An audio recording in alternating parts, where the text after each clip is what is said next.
تعالى وبركاته على المشتركين الكرام والأوفياء. كنرحب بكم اليوم في فيديو جديد ووصفة جديدة. قبل ما نبدا معكم في هذه الوصفة كنتمنىكم إن شاء الله تكونوا كلكم بخير، تكون الظروف ديالكم على أحسن ما يرام. سنة هجرية مباركة عليكم جميعا.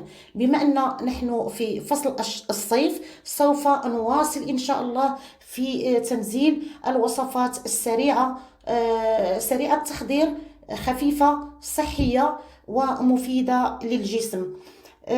اليوم إن شاء الله غنعمل سلطة الأرز فيها عدة مكونات اللي مملوءة بالبروتين، الفيتامين والمعادن كذلك. بقوا معايا إلى آخر الفيديو حتى نشوفوا كيفية تحضير هذه السلطة اللي غتنال الإعجاب ديالكم بإذن الله. نمشيو على بركة الله إن شاء الله.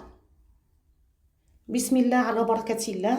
اللهم صل وسلم وبارك على سيدنا وحبيبنا وشفيعنا محمد وعلى آله وصحبه أجمعين. اللهم إنك رزقتنا ومنحتنا نعم كثيرة لا تحصى ولا تعد، فنسألك يا رزاق يا كريم أن تحفظها لنا من الزوال. المكون الرئيسي اللي عندنا في هذه الوصفة هو الأرز الخاص بالسلطات. لطهي الأرز بطريقة ناجحة كناخدو الكمية المناسبة على حسب الأفراد والأشخاص الموجودين عندنا في المنزل. كنوضعوه في الماء الساخن مع قليل من الملح. لما كيتغلى 5 أو 10 دقائق كنطفيو النار وكنخليو الأرز يتشرب في الماء الساخن. هذه هي الطريقة الصحيحة والرائعة والناجحة. من بعد ما كدوز واحد 10 دقائق أخرى كنصفيو الأرز ديالنا، ثم يغسل جيدا بالماء البارد ويصفى مرة أخرى جيدا. عندنا كمية من القمرون أو لي كروفيت. بالنسبة للأرز عملت 500 غرام، الكروفيت عملت 250 غرام، الحجم المتوسط. بعد ما كنزولوا ليه القشور ديالو كنحاولوا نغسلوه جيدا ويصفى كذلك من الماء. المكون الرئيسي كذلك اللي موجود فيه عدة فيتامينات وفيه معادن والحديد. أهم مكون موجود فيه هو الحديد أو الحديد. هنا عندنا واحد الكوب كبير من العدس، أي نوع من العدس. هذا النوع اللي كيكون أسود، كاين عدة أشكال وعدة أنواع. كيتغلى كنصفيوه من طبيعة الحال، كنحتفظوا بالماء ديالو. من بعد غنقول لكم اشنو غنديروا به. هذا هو الماء اللي احتفظنا به من العدس بعد ما تم الغليان ديالو. من طبيعة الحال العدس قبل ما نغليه يتنقى من الحجار والأعواد والغبار ويتصفى. عاد كنضيفوه في الماء الساخن وكيتم الغليان ديالو. اما بالنسبه للماء كنحتفظوا به حتى للصباح ان شاء الله. كنضيفوا فيه حبه عليه حبه من الليمون، حبه من البرتقال، حبه من التفاح، اوراق النعناع، قليل من عسل النحل او السكر الخشن. كنضيفوا كذلك عليه قليل من الماء. كنمزجوا المكونات جيدا وكنحصلوا على واحد العصير مفيد ورائع جدا اللي نشربوه في الصباح وكيعطينا واحد الحيويه وواحد لينيرجي ندوزو به النهار كامل ان شاء الله. اما بالنسبه للخضر هنا ضفت الخيار المخلل اللي قطعته دوائر صغيره، الخيار الطري قطعته قطع صغيره كذلك، طماطم اللي احتفظت على البذور وعلى القشور. كنضيف جميع المكونات مع بعضها البعض. بالنسبه للخضر لكم الاختيار، ممكن نضيفوا اي نوع من الخضر مثل الجزر، البطاطس، بعد ما كيتم السلق ديالهم او الطهي ديالهم على البخار. للحفاظ على الفوائد اللي فيهم يستحسن يتم الطهي على البخار.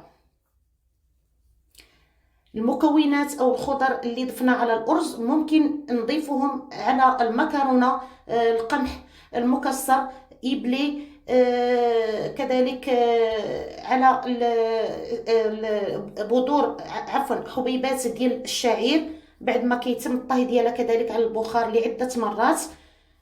الشعير مفيد كذلك للجسم. هنا عندنا علبة متوسطة الحجم من الذرة المعلبة، كنفرغوا الماء اللي كيكون معلب فيها، وكنغسلوها.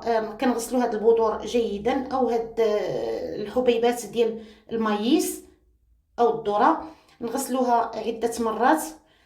كتصفى كنضيفوها فوق الخضر اللي وضعنا من قبل. كنضيف زيتون اسود بدون عظام، ممكن نعوضوه بالزيتون الاسود. ممكن تضيفوا يعني اي خضار، اي نوع من الزيتون،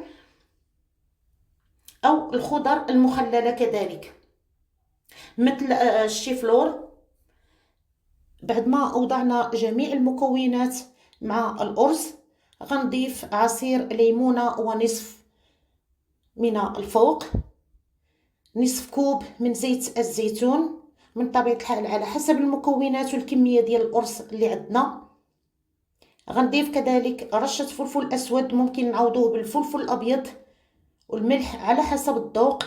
غنضيف كذلك الجبن الطبيعي الكريمي خالي من الدسم، ممكن نعوضوه بأي نوع من الزبادي الطبيعية الخالية من الدسم. بعد ما غنمزجوا المكونات جيدا، غنوضعوا هذا الإناء في المبرد لمدة 15 حتى 20 دقيقة، وغنعملوا هذه الوجبة كوجبة غداء أو عشاء. اللي غنعاود نكرر لكم ان هذه الوجبه فيها عده فيتامينات، بروتينات، معادن. نمشي معكم ان شاء الله في طبق التقديم وكيفيه تحضير طبق التقديم ان شاء الله. وما نساوش كذلك ناكلوا عده فواكه اللي كتكون فيها ديالنا. بعد ما مرات تقريبا 20 دقيقه خرجناها من المبرد، كنعاودوا نمزجوها مره اخرى جيدا. كنحضروا طبق التقديم. بعد ما كنوضعوا عليه هنا سلطه خضراء نوع الجرجير، ممكن ننزلوا اي نوع من السلطه بطريقه مرتبه. كناخذوا واحد البوله باش نعطيو طبق واحد المنظر جميل، او ممكن نعملوا اي قالب من قوالب ديال تزيين الحلويات. كاين مربع، مثلث، كاينين عده اشكال. بعد ما كنوضعوا الكميه في البول او البوله، كنحاولوا نضغطوا جيدا بهذه الطريقه هذه حتى نعمروا جميع الفراغات، ثم نقلبوا البوله على طبق التقديم، وكنحصلوا على هذا الشكل اللي كيكون دائري. شكرا لكم على تتبع هذه القناه، شكرا لكم على الحضور. كنتمنى ان شاء الله هذه الوصفه تنال الاعجاب ديالكم. جزاكم الله عني خير الجزاء. لنلتقي ان شاء الله في وصفه قادمه الى كنا من اهل الدنيا، والسلام عليكم ورحمه الله تعالى وبركاته.